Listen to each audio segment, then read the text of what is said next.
I had something really interesting that I love this homeboy idea of art, and I love this idea for you as a person. So you've heard me say many times that it's mental toughness. The thing is learning what not to think about sometimes. Learn what not to think about.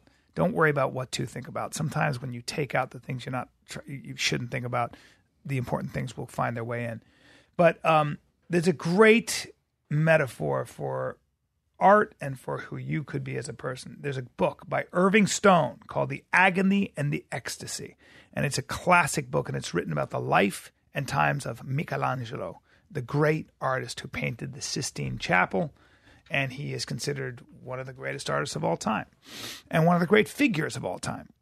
And when he was about to carve the statue of David, Le David, which still stands, I think, in Milan or Florence, actually, what he would do is he'd go and like literally in the morgue and touch cadavers and study them and feel them so he could turn the marble into what he called meat, where it looked like it was living. And he was a great sculptor, and he took this huge statue and he took this giant, giant piece of marble. And somebody asked him, the legend goes, how are you going to do this? And he said, well, it's already in there. So it was just this giant block of marble. And he said, the sculpture is already in there. I just have to get all the stuff out of the way.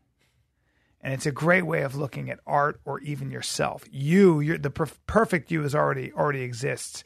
It's a question of getting all the bullshit out of the way. And I never forgot that. And I've always used that as a marker to live my life. Thank you, and hold my hand. Thank you. Thank you. Are you all serious? After Dick Diamond, no, you have to do this. O.J. Simpson. You have to do this. Go to touch my hand, I'll look, and at the minute my hand closes on your hand, that's when you have to call me a Dick Diver too. And I've always said that's how to...